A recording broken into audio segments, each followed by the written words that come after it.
पंचांग पर मंत्रों की चर्चा कर रहे हैं।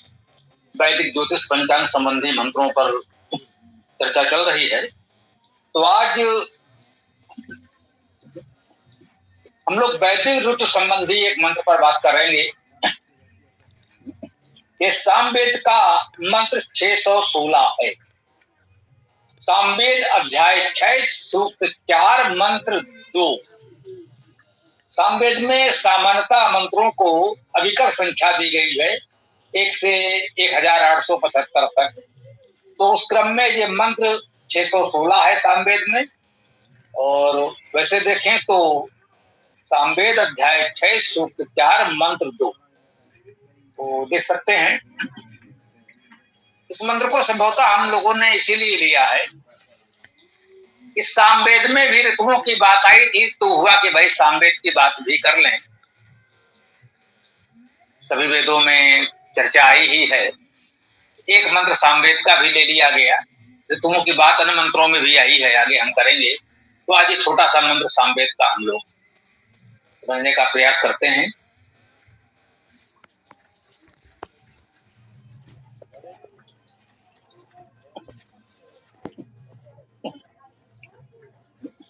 ओम वसंता इत्नुरन्त्यो ग्रीष्मः इतुनुरन्त्यः वर्षाणि अनु शरदो हेमन्तः शिशिर इत्नुरन्त्यः। एक छोटा सा सामवेद का मंत्र है। सामवेद अध्याय 6 सूक्त 4 मंत्र 2। बहुत सीधा सरल मंत्र है। वसंतः वसंत ऋतु, इत ही नु निश्चय ही, रंत्यो या रंत्या एक ही बात है, विसर्ग का वो हो जाता है। रंत का क्या अर्थ है? रमणीय। रम धातु है रमण करना, रमणीय होना। तो रंत्यो का अर्थ है रमणीय। कह सकते हैं बसंता इतनुरंत्या, बसंत ऋतु निश्चय ही रमणीय है। सब मानते हैं, ठीक बात है। बसंत ऋतु बहुत ही रमणीय आनंददायक होती ही है, हम सब देखते हैं।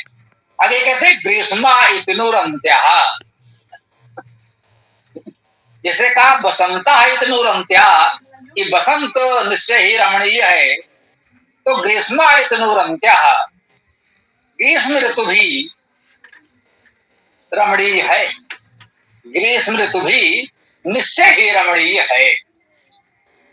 सभी ऋतु में रमणीय है, इसमें ये कहा जा रहा है। तब ये न सोचते हैं कि भाई ये ऋतु अच्छी है, ये ऋतु अच्छी नहीं है। प्रकृति में सबका महत्व है। यदि ग्रीष्म ऋतु नहीं होगी तो वर्षा कैसे हो? ग्रीष्म का भी अपना महत्व है, वसंत का अपना महत्व है।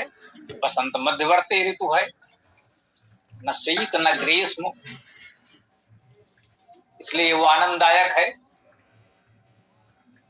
ठीक है, सब लोग बसंत की प्रशंसा करते हैं। साहित्य में, काव्य में बसंत बहुत प्रशंसित है।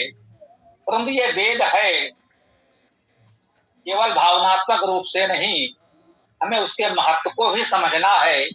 गंभीर रूप से उस विषय को समझना है। तो कहते हैं ग्रीष्मा इतनुरंत्या, ग्रीष्म ऋतु भी निश्चय ही रमणीय है, उसका भी अपना महत्व है। अरे वर्षाणि अनुशरदो हेमंता, वर्षाणि वर्षा ऋतु। वैसे वर्ष का बहुवचन वर्षाणि है। यदि बहुत व्याकरण से कोई देखना चाहे तो यहाँ सीधे सीधे ऋतु का प्रकरण चल रहा है, तो बहुत व्याकरण में जाने की आवश्यकता नहीं है। सभी शब्दों के अर्थ बहुत सरल और स्पष्ट हैं। वर्षाणि वर्षा, अनुकूल, पीछे कह सकते हैं। एक तो वर्षा ऋतु, वो तो अनुकूल है ही। वर्षा न हो तो फिर तो हमारे सारा कृषि ही नहीं, पूरा जीवन कठिन हो जाएगा। पृथ्वी की हरितमा जीवन जल पर निर्भर है और जल वर्षा पर। तो वर्षाण यानी वर्षा ऋतु और उसके अनुचरित होने वाली, उसके पश्चात आने वाले शरद और हेमंत ऋतु। पहले कहा बसंता इतनुरंत्या, बसंत निश्चय ही रमणीय है। कहा ग्रीष्मा इतनुरंता, ग्रीष्म निश्चय ही रमणीय है। और आगे तुम्हें एक साथ प्रस्तुत कर दी वर्षाण अनुसर दो हेमंता। उसी प्रकार वर्षा ऋतु, उसके पश्चात आने वाली शरद ऋतु, हेमंत ऋतु और शिशिर इतनुरंत्या। और शिशिर ऋतु भी निश्चय ही रमणीय है।